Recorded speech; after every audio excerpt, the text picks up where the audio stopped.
Bam, the Primal Swede here directly from Torrevieja, Playa Flamenca, Spain. And today I did my very first ride with the local bike club, Grupo La Cenia.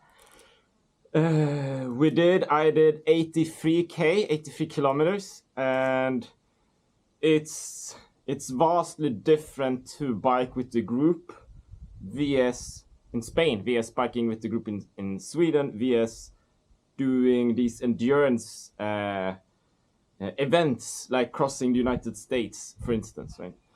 So just to kind of summarize a bit, right? To bike on by yourself, that's a whole different thing.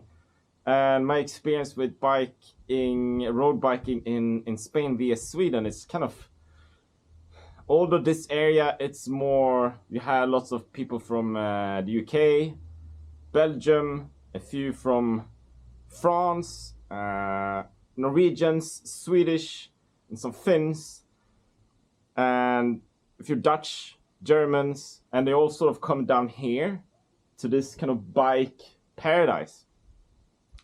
And if, like in Sweden, my experience is when I go with the bike club, I'm a member of a bike club in Sweden as well, it's more kind of strict, it's more kind of rule-based. It's more like everyone should be together in a group. Like the average speed, it's a bit lower in order for everyone to catch up. And you have sort of more of how should I say it? More of like a team feeling, I suppose, right? And you help each other more. And then VS, how is it to bike in Spain? Like, here it's more kind of a competition. So there are 3 groups, 1, 2, and 3. 1, it's pretty fast. Like the average speed, I'm not sure, like 36k. Group number 2, maybe 31, 32. And group number 3 could be like 28, maybe, something. Plus, like deduct a few kilometers. And it's more intense, like a team feeling, it's kind of gone. And of course you want everyone to catch up and be in the group, but if people can drop off, no one really cares that much. You have like the peloton, like the bike group, and it's just relentless, just moves. And people that drop off, they drop off, right? You don't really wait for anyone. You have to catch up. But you still have the same basic things, like you point, if you see something in the hole, like a hole in the street, something, you still point, right? You still make all of these hand signals and signs, so you can have the safety of the group. You can respect the safety of the group. You don't need accidents.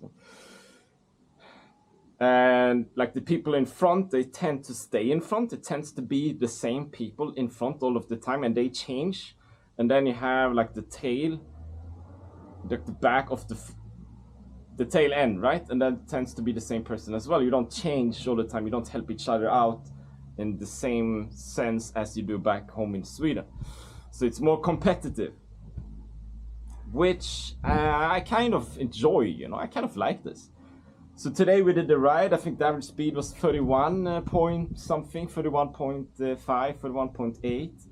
It's pretty hot, 25, 28, 30 degrees Celsius. We did a steady climb more towards the end part of it. It said like on my Garmin like 400 meters, 480 meters altitude, but I think that's the total altitude meters climbed.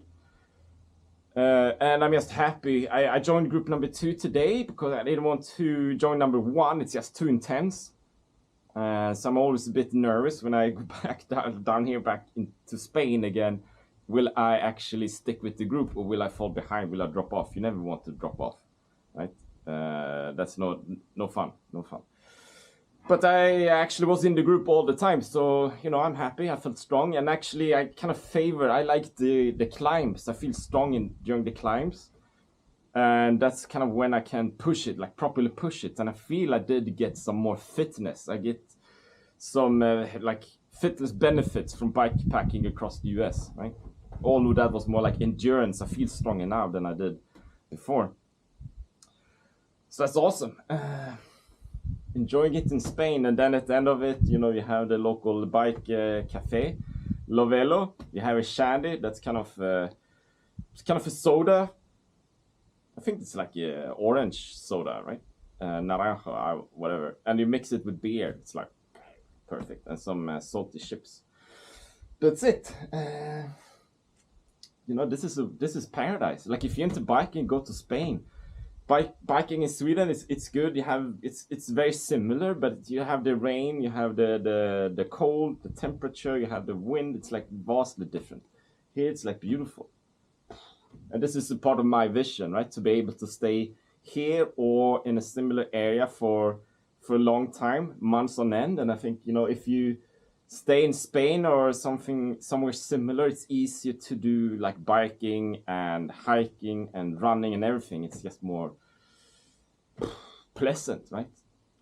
The benefit of living in Sweden is that you can do proper like cold baths, cold plunges, and use the winter to its advantage. Okay, so that's it. That's the report from Spain. Road biking in Spain. Okay, so aim high, go after it, and do what you love. Okay, stay strong.